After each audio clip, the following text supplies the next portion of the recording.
নাড্ডা জিন্দাবাদ, নীতিন নবীন জিন্দাবাদ, ভারত মাতা কি জয় শ্রীরাম, জয় জয় শ্রীরাম। আর সিঙ্গুরে এলে সিঙ্গুরবাসী এখন যে স্লোগানটা দেয় সেই স্লোগানটা আমরা সবাই একবার দেব, ভাতা নয় টাটা চাই। আমি বলবো ভাতা নয়, আপনারা বলবেন ভাতা নয়, ভাতা নয়, ভাতা নয়, ভাতা নয়, ভাতা নয়। সবাইকে আমার তরফ থেকে ভারতীয় জনতা পার্টির সমস্ত কর্মী সমর্থক যারা হুগলি জেলা, আমাদের সাংগঠনিক হুগলি জেলা, শ্রীরামপুর জেলা এবং তার সাথে সাথে অন্যান্য জেলা অর্থাৎ আমাদের এই বিভাগের বিভিন্ন প্রান্ত থেকে যারা এসেছেন তাদের সকলকে আমার তরফ থেকে নমস্কার, প্রণাম এবং গৈরিক অভিনন্দন। সবাইকে জয় শ্রীরাম। আজকে আর কিছুক্ষণের মধ্যে মাননীয় প্রধানমন্ত্রী আমাদের মাঝে উপস্থিত হতে চলেছেন। মাননীয় প্রধানমন্ত্রী নরেন্দ্র মোদী, তিনি ভারতীয় জনতা পার্টির সর্বোচ্চ নেতৃত্ব শুধু নন, এই মুহূর্তে গোটা পৃথিবীর সবথেকে জনপ্রিয় নেতার নাম আমাদের 56 ইঞ্চির প্রধানমন্ত্রী, ভারতীয় জনতা পার্টির প্রধানমন্ত্রী নরেন্দ্র মোদী, যার নাম শুনলে তৃণমূল কংগ্রেসের নেতারা কাঁপে। তারা ভাবে যে কি করে সম্ভব, এত বছর ধরে একটা মানুষ মুখ্যমন্ত্রী ছিলেন, প্রধানমন্ত্রী ছিলেন, আমাদের মুখ্যমন্ত্রী হওয়ার পর তাকে সবাই চোরের রানী বলতে শুরু করেছে। আজকে নরেন্দ্র মোদী এত বছর প্রধানমন্ত্রী মুখ্যমন্ত্রী থাকার পরেও আমরা 56 ইঞ্চি সিনা নিয়ে বলতে পারি, না খাউঙ্গা না খানে দুঙ্গা। এটা হচ্ছে নরেন্দ্র মোদী, এটা ভারতবর্ষের প্রধানমন্ত্রী নরেন্দ্র মোদী, যার নেতৃত্বে গতকাল মালদাতে তিনি কয়েক হাজার কোটি টাকার প্রকল্প তিনি রাষ্ট্রকে দিয়েছেন। আজকে সিঙ্গুরে দাঁড়িয়ে তিনি উন্নয়নের, ডেভেলপমেন্টের মডেল তিনি এই সিঙ্গুরের মাটি থেকে দক্ষিণ বাংলার, দক্ষিণ পশ্চিমবঙ্গের যে দক্ষিণ প্রান্ত তার মানুষকে দেবেন। বন্ধুগণ, 2008 সাল দুর্গাপুজোর সময় চতুর্থীর দিন, সেদিন রতন টাটা টিভির সামনে এসেছিলেন। এখন তিনি স্বর্গীয়, তিনি মারা গেছেন। তিনি বলেছিলেন যে আমার মাথায় বন্দুক ধরলেও আমি হয়তো যেতাম না, কিন্তু আমার মাথায় বন্দুক ধরে মমতা বন্দ্যোপাধ্যায় ট্রিগার চেপে দিয়েছেন, তাই আমাকে সিঙ্গুর থেকে কারখানা সরিয়ে নিয়ে যেতে হচ্ছে। তখন পশ্চিমবঙ্গের মুখ্যমন্ত্রী হননি মমতা বন্দ্যোপাধ্যায়, আর নরেন্দ্র মোদী গুজরাটের মুখ্যমন্ত্রী ছিলেন, তিনি প্রধানমন্ত্রী হননি 2008-এ। তখন রতন টাটা সাহেব, স্বর্গীয় রতন টাটা একটা কথা বলেছিলেন ইংরেজিতে। কি বলেছিলেন? আমি ব্যাড এম কে, অর্থাৎ খারাপ এম, তাকে ছেড়ে গুড এম এর কাছে যাচ্ছি, অর্থাৎ খারাপ মমতা বন্দ্যোপাধ্যায়কে ছেড়ে ভালো নরেন্দ্র মোদীর কাছে যাচ্ছি। এই কথা সেই সময় রতন টাটা বলেছিলেন। আজকে মানুষ দেখতে পাচ্ছে যে রতন টাটা নেই, স্বর্গীয় হয়েছেন, কিন্তু গোটা বিশ্বের মানুষ দেখছে, বাংলার মানুষ দেখছে রতন টাটা, স্বর্গীয় রতন টাটা সেই সময় কতটা সত্যি কথা বলেছিলেন। আজ নরেন্দ্র মোদীর নেতৃত্বে দেশ এগিয়ে যাচ্ছে। আর দিদিমণি এখানে এসে সর্ষের বীজ নিয়ে সর্ষে ছাড়িয়েছিলেন, সর্ষে তো নেই, সর্ষে সেখানে ফসল হয়নি। কৃষক যারা সে সময় অনিচ্ছুক কৃষক ছিলেন, সেই আন্দোলনের মূল মুখ দুধকুমার ধারা থেকে শুরু করে রবীন্দ্রনাথ ভট্টাচার্য, তারা আজকে বলছেন আমরা সে সময় ভুল করেছিলাম, এই সিঙ্গুরে গাড়ির কারখানা হতে দিলে আজ আমার বেকার ছেলে মেয়েদের হাতে কাজ হতো। সেই সিঙ্গুরের কারখানা চলে গেছে নরেন্দ্র মোদীর গুজরাটে।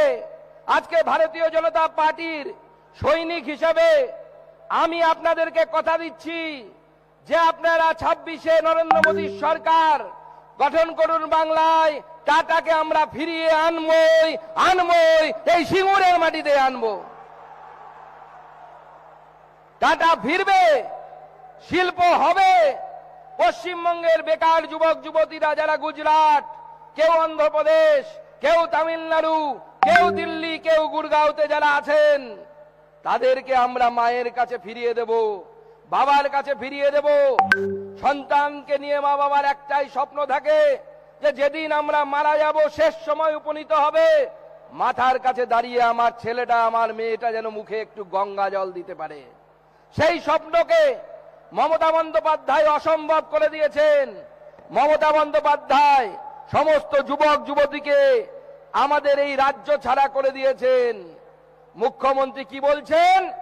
আপনাদেরকে 1000 টাকা করে দিই, আপনারা আপনার স্ত্রীকে সেই 1000 টাকা দিয়ে ছোলা কিনে আনতে বলুন, ছোলা দিয়ে ঘুগনি বানান, আর ঘুগনি বানিয়ে শিল্পপতি নাকি হয়ে যান। মাননীয় মুখ্যমন্ত্রী, আমি প্রশ্ন করতে চাই, যদি ঘুগনি বানিয়ে যদি শিল্প হয়, তাহলে আপনার ভাইপো সেই শিল্প করে না কেন? আপনার বাড়ির লোক সেই শিল্প করে না কেন? কেন শুধুমাত্র সাধারণ মানুষকে আপনি ঘুগনি বেচার কথা বলেন? তাই তৃণমূলের নেতারা এক সময় মমতা বন্দ্যোপাধ্যায় মাননীয় মুখ্যমন্ত্রী তার ছবির নিচে বড় বড় করে লিখতেন অগ্নিকন্যা। এখন আর লেখেন না, কি লিখবেন বুঝতে পারেন না। আমি বলে দিচ্ছি, অগ্নিকন্যার জায়গায় এখন লিখুন ঘুগনি কন্যা। ভালো মানাবে দিদিমণি, ভালো মানাবে, খুব সুন্দর মানাবে। আমি এই মাটিতে এসে স্মরণ করতে চাই তাপসী মালিককে। 2006 সালের 18ই ডিসেম্বরের ন্যানো কারখানার জমিতে যাকে রেপ করা হয়েছিল এবং খুন করা হয়েছিল, দুজনকে শহীদ দত্ত এবং দেবু মালিক, যে দুজনকে দোষী সাব্যস্ত করা হয়েছিল বা পুলিশ তাদেরকে গ্রেপ্তার করেছিল। আজকে এই দেবু মালিকের পরিবারের লোকেরা, তাদের আত্মীয় স্বজনরা তৃণমূল করে। আজকে মাননীয় মুখ্যমন্ত্রী তাদেরকে নিয়েছেন। আজকে মাননীয় মুখ্যমন্ত্রীর নেতৃত্বে এই রাজ্য কি কোথায় যাচ্ছে দেখুন।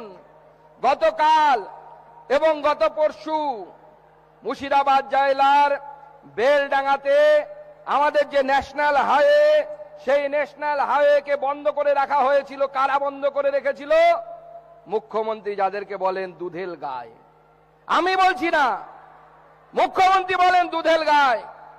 তাদেরকে দিয়ে ন্যাশনাল হাইওয়ে বন্ধ করে করুন, ভালো কথা। কিন্তু বুঝতে পেরেছেন তো সেদিন গিয়ে মুর্শিদাবাদের ওই জায়গায় সেকুলারিজম, সেখানে এদিকে দায়িত্ব দিন, বেশিক্ষণ নয়, 1 ঘন্টার জন্য দায়িত্ব দিন। আমরা জানি কিভাবে এদেরকে টাইট করতে হয়, এমন টাইট করার ব্যবস্থা করব, আগামী 50 বছর বাড়ি থেকে বেরোবে না। আমাদের মুখ্যমন্ত্রীরা করে দেখিয়েছেন। সেই জন্য দিকে দিকে মানুষ বিজেপির সাথে আসছে। দুদিন আগে ভারতবর্ষের সব থেকে বড় এবং সব থেকে যে পয়সা আলা কর্পোরেশন, অর্থাৎ বড়লোক কর্পোরেশন, মুম্বাই কর্পোরেশন, যাকে বলা হয় বিএমসি, বৃহৎ মুম্বাই কর্পোরেশন, সেই কর্পোরেশনের ভোট হয়েছে। 28 বছর পর নরেন্দ্র মোদীর বিজেপি, দেবেন্দ্র ফডনবিসের বিজেপি সেখানে সরকার গঠন করেছে, সেইটার দখল নিয়েছে। তাই অনেকে বলছে বিএমসি হয়ে গেল, এবার টিএমসির পালা, টিএমসি কে আমরা দখল করব, আমরা পশ্চিমবঙ্গকে দখল করব। সেই দিন আসছে। আজকে মুখ্যমন্ত্রীর নেতৃত্বে শুধু আইন শৃঙ্খলার এই পরিস্থিতি হয়েছে তাই নয়। আরে মুখ্যমন্ত্রী, আপনাকে আমরা যখন ব্যর্থ মুখ্যমন্ত্রী বলি, তখন আপনি আমাদের উপর রাগ করেন। একবার দেখুন আপনার ঘরের লোক কি বলছে। আপনার ভাইপো জেলায় জেলায় সেবাশ্রয় করছে। এই সেবাশ্রয়টা কি? এই সেবাশ্রয় হচ্ছে যেখানে বিনা পয়সায় মানুষকে চিকিৎসা দেয়া হয়, ওষুধ দেয়া হয়। যদি আপনার ভাইপোকে জেলায় জেলায় যদি সেবাশ্রয় করতে হয়, তার মানে তো আপনার ভাইপোই বলে দিচ্ছে যে স্বাস্থ্যমন্ত্রী হিসেবে আপনি ব্যর্থ, আপনার হসপিটালগুলো কাজ করছে না। এটা তো হসপিটালের কাজ। মানুষের বিনা পয়সায় চিকিৎসা করা সরকারি হসপিটালের কাজ। মানুষ সেই চিকিৎসা পাচ্ছে না, আপনার ভাইপো বলছে, আমরা বলছি না। তাই মোদিজি বলেছেন, কালকে মালদা থেকে স্লোগান দিয়েছেন, পাল্টানো দরকার, চাই বিজেপির সরকার। পাল্টানো দরকার, চাই বিজেপি সরকার। তাই আমার সাথে আমি পাল্টানো দরকার বলবো, আপনারা বলুন চাই বিজেপি সরকার। পাল্টানো দরকার, পাল্টানো দরকার, পাল্টানো দরকার। তাই পাল্টানোটা কেন দরকার? কারণ যাতে কলকাতার মেয়রের চেয়ারে বসে থাকা ফিরহাদ হাকিমের মতো কোনো ব্যক্তি আপনাকে আমাকে বলতে না পারে যে হিন্দু হওয়া অভাগ্যের জন্য, হিন্দুকে যেন দাওয়াতে ইসলাম দিতে না পারে। সিদ্দিকুল্লাহ চৌধুরীর মতো লোকেরা যারা কলকাতাতে বলে যে কয়েক লক্ষ কলকাতাতে এসে জিহাদি বসিয়ে দেব, কলকাতার মানুষ চলতে পারবে না, বাইরে থেকে বেরোতে পারবে না, এই যে হুমকি আমাদেরকে, যাতে আমাদের বেলডাঙ্গায় কোনো মেয়েকে কোনো জায়গায় হেনস্থা হতে না হয়, তা যেন না হয়, তা আটকানো যেন যায়, তার জন্য বিজেপির সরকার দরকার। বন্ধুগণ, মাননীয় মুখ্যমন্ত্রীর এসআর নিয়ে মাথা খারাপ হয়ে গেছে। অভিষেক ব্যানার্জি এবং মমতা বন্দ্যোপাধ্যায় পাগলের মতো দৌড়ে বেড়াচ্ছেন। মুর্শিদাবাদের দাঙ্গা হাঙ্গামা প্ল্যান করে বাঁধানো, দাঙ্গা হওয়ার আগে মৌলানা আলবানি তার একটি ফেসবুক পোস্ট পাওয়া গেছে। সেই ফেসবুক পোস্টে পরিষ্কার বলা হচ্ছে যে এসআইআর কে আটকাতে হবে, নরেন্দ্র মোদীর এসআইআর কে আটকাতে হবে, সেই জন্য পুলিশ স্টেশনে ভাঙচুর করতে হবে, রেল স্টেশনে আগুন জ্বালাতে হবে। আমি প্রশ্ন করতে চাই পুলিশ মন্ত্রীর কাছে, আপনার পুলিশ, কলকাতা পুলিশ হোক বা পশ্চিমবঙ্গ পুলিশ, সোশ্যাল মিডিয়ায় প্রতিদিন কিছু না কিছু পোস্ট করে। আপনার আইটি বিভাগ কি করছিল পুলিশের? কেন এই সমস্ত দাঙ্গাকারীদেরকে কান ধরে বসানো হয়নি, জেলের ভেতরে ঢোকানো হয়নি? এটা যদি আমাদের উত্তরপ্রদেশের যোগীজির সরকার হতো, আজকে মৌলানা স্থান জেলের ভিতরে হতো, সমস্ত দাঙ্গাকারীদেরকে জেলের ভেতরে ঢোকানোর ব্যবস্থা করতাম। তাই মনে রাখবেন, যারা দাঙ্গা হাঙ্গামা করছেন তাদের পরিষ্কার বলি, ভারতীয় জনতা পার্টির নেতা নরেন্দ্র মোদী বলেছেন সবার সাথ, সবার বিকাশ, সবার বিশ্বাস। তৃণমূলের হাতে তামাক খাবেন না, তৃণমূলের হাতে তামাক খেয়ে ভারত বিরোধিতার কাজ করবেন না। যারা অসাম্প্রদায়িক মানুষ আছেন বিভিন্ন ধর্মীয় গোষ্ঠীতে, তারা সামনের দিকে আসুন। তৃণমূল কংগ্রেস সরকার যদি থাকে আপনাদেরও বিপদ, আমাদেরও বিপদ। তাই এসআইআর কে সামনে রেখে তারা এই বিভ্রান্ত করার চেষ্টা করছে। আর করবেও না কেন? করবে না কেন? দেখা যাচ্ছে 109টা সিটে, 109টা বিধানসভাতে তৃণমূল যে ভোটে জিতেছে 21 এবং 24-এ, তার থেকে বেশি ভোট এসআইআর এ বাতিল হয়ে গেছে। আপনাদের হুগলি লোকসভার আমি তথ্য দিচ্ছি, 2024-এ এই হুগলি লোকসভা আমরা হেরেছি 76,853 ভোটে। কত ভোটে হেরেছি? 76,853 ভোটে, মানে 77,000 ভোটে। আর এসআইআর এ এখনো পর্যন্ত কত নাম বাতিল হয়েছে জানেন? এসআইআর এ বাতিল হয়েছে 1,26,000-এরও বেশি ভোট। তাহলে 109টা সিটে এরকম অবস্থা, 77টা আমরা জিতেছি। 109 যোগ 77 কত হয়? আব তেরা ক্যা হোগা রে কালিয়া? দিদিমণি এসআইআর নিয়ে ভয় পাচ্ছেন, দিদিমণি ডিজিকে নিয়ে চলে যাচ্ছেন। কোথায়? যেখানে ইডি তদন্ত করছে সেখানে চলে যাচ্ছে, এবং সেখানে গিয়ে ইডির অফিসারদেরকে ধমকানো চমকানো হচ্ছে যে প্রতীক জৈনের বাড়িতে কেন তোমরা ইডি রেড করেছো? করা যাবে না, এটা আমার প্রাণভোমরা, এখানে হাত দেয়া যাবে না। আমি অবাক হয়ে গেলাম। আরে আমরা তো সবাইকে আপন করিনি, আমরা বাঙালি অবাঙালি যারা পশ্চিমবঙ্গে থাকেন, বাংলা ভাষা বাদ দিয়ে অন্য ভাষায় যাদের মাতৃভাষা, আমরা তাদের মধ্যে আলাদা করি না। কিন্তু যে তৃণমূল কংগ্রেস বহিরাগত তকমা দেয় যারা হিন্দি ভাষায় কথা বলে তাদেরকে, আর যে তৃণমূল কংগ্রেসের বি টিম বাংলা পক্ষ, তারা বলে যে যারা গুটকাখোর তাদেরকে বলে হিন্দিভাষী মানুষদেরকে। আজকে সেই মুখ্যমন্ত্রী যেদিন তার বাঙালি নেতারা ধরা পড়ল, যেদিন পার্থ চট্টোপাধ্যায় ধরা পড়ল, দিদিমণি বাঁচাতে যাননি। যেদিন ফিরহাদ হাকিমকে ধরা পড়ল তার বাড়িতে দিদিমণি যাননি। যেদিন মদন মিত্র ধরা পড়েছে দিদিমণি তার বাড়িতে যাননি। কিন্তু যখন প্রতীক জৈন ধরা পড়ল, তার বাড়ি তো পশ্চিমবঙ্গে নয়, তিনি ঝাড়খণ্ডের বাসিন্দা, সেখানেই বড় হয়েছেন, তাকে বাঁচাতে দিদিমণি সঙ্গে সঙ্গে চলে গেল। আর দিদিমণির পেছনে ডিজি দৌড়চ্ছে, ডিজি পুলিশ। লজ্জা লাগে। আমরা যখন স্কুল কলেজে পড়তাম তখন একটা গান শুনতাম, দিদি তেরা দেवर दीवाना, তাই কি না? দিদি তেরা দেवर दीवाना, কুড়িও কো ডালে ডানা। এখন বলতে ইচ্ছা করছে, দিদি তেরা ডিজি দিবানা, ইডি কো ডালে ডানা। এই হয়েছে তৃণমূল কংগ্রেসের অবস্থা, তৃণমূল কংগ্রেসের পুলিশের অবস্থা।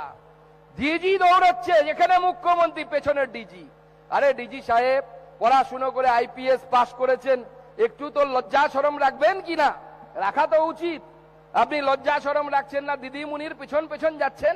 এটা কি ঠিক হচ্ছে? এটা তো দিদিমণির পেছন পেছন যাওয়া আপনার ঠিক নয়। আর তাও যদি সময় হয়ে গেছে, তাও যদি এই পড়াশুনো যারা তৃণমূল কংগ্রেসের নেতাদের পেছনে ঘুরতেন, তাও মান সম্মানটা বাঁচত। গত কয়েকদিন আগে ভাইপো এক জায়গায় ভাষণ দিচ্ছে, আমি তো শুনে মাথা খারাপ। বলছে রামমোহন রায়, রাজা রামমোহন রায় আমাদের সকলের শ্রদ্ধেয়, এই হুগলি জেলার মাটিতে জন্মগ্রহণ করেছিলেন। সেখানে ভাইপো বলছেন, এই রামমোহন রায় যদি না থাকতো তাহলে আজকে নাকি আমাদের মারা যখন মারা যেত, তার সাথে সাথে আমাদের বাবা কাকাকে নাকি চিতায় শোয়ানো হতো। রামমোহন দূর করেছিলেন সতীদাহ, আরে ভাইপো বলছে পতিদাহ, পতিকে জ্বালাও। এই রকমের মূর্খ নেতা তৃণমূল কংগ্রেসের হয়, অন্য কোন পার্টিতে এই ধরনের মূর্খ নেতা পাবেন না। যেমন পিসি তেমন ভাইপো, এই ধরনের মূর্খ নেতৃত্ব, তাদের পেছনে ঘুরবেন না। আজকে দিদিমণির দৌলতে শুধু সিঙ্গুর শ্মশান হয়নি, 7,000 শিল্প 11 সাল থেকে 2025 সালের মধ্যে চলে গেছে। আর দেখুন নরেন্দ্র মোদীর নেতৃত্বে আমরা কি পাচ্ছি।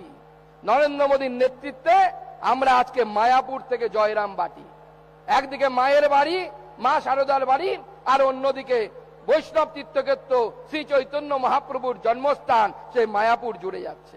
হাওড়া থেকে আনন্দ বিহার পর্যন্ত অমৃত ভারত এক্সপ্রেস আমরা পাচ্ছি, শিয়ালদা থেকে বেনারস পর্যন্ত অমৃত ভারত পাচ্ছি, সাঁতরাগাছি থেকে তাম্বরাম পর্যন্ত ট্রেন পাচ্ছি। মাননীয় প্রধানমন্ত্রী নেতৃত্বে এত কিছু হচ্ছে। তাই মনে রাখবেন, আজকে আমাদের এখানে প্রচুর মা বোনেরা এসেছেন, তাদের আমি আশ্বস্ত করছি, নরেন্দ্র মোদী সরকার এলে তৃণমূল ভয় দেখাচ্ছে যে আপনাদের লক্ষ্মীর ভান্ডার বন্ধ করে দেবে। এই মঞ্চ থেকে পরিষ্কার বলছি, তৃণমূল যত টাকা বলবে তার থেকে 50 টাকা বেশি হলেও আমরা লক্ষ্মীর ভান্ডারে দেব। এটা আমাদের গ্যারান্টি, এটা আমাদের গ্যারান্টি। তাই নরেন্দ্র মোদীকে স্বাগত করার সময় এসে গেছে, আর কিছুক্ষণের মধ্যে মাননীয় প্রধানমন্ত্রী এখানে আসবেন। তাই শুধু লক্ষ্মীর ভান্ডার বাড়বেই নয়, শিল্প হবে, কর্মসংস্থান হবে। আর তাই আমি বলে যাচ্ছি, মোদীর গ্যারান্টি 16 আনা, সিঙ্গুরে এবার হবে কারখানা, সিঙ্গুরে এবার হবে কারখানা। হবে কৃষি, এখানে প্রচুর আলু উৎপাদন হয়। কি হয়তো আলু চাষিরা আলু চাষ করেন তো? আপনাদের যা ক্ষতি মুখ্যমন্ত্রী করে দিয়েছে, গত কয়েক বছর ধরে উড়িষ্যাতে আলু যেতে দেয় না। তার ফলে কি হয়েছে, যে উড়িষ্যার আলুর বাজারটা আমার হুগলি জেলার কৃষকদের ছিল, সেই আলুর বাজারটা এখন উত্তরপ্রদেশের কৃষকদের চলে গেছে, আমাদের হাতে নেই। তাই মনে রাখবেন, হবে কৃষি, হবে শিল্প, সিঙ্গুর থেকেই নতুন গল্প। আর আজকে সেই নতুন গল্প শুরু হবে, নরেন্দ্র মোদীর হাত ধরে সেই নতুন গল্প শুরু হবে। সেই নতুন গল্প লেখায় আমরা সামিল হব তো? আমরা সামিল হব তো? হব তো? তাহলে 2 হাত তুলে বলুন আমার সাথে, ভারত মাতা কি, ভারত মাতা কি, ভারত মাতা কি, ভারত মাতা কি। জয় শ্রীরাম, জয় জয় শ্রীরাম।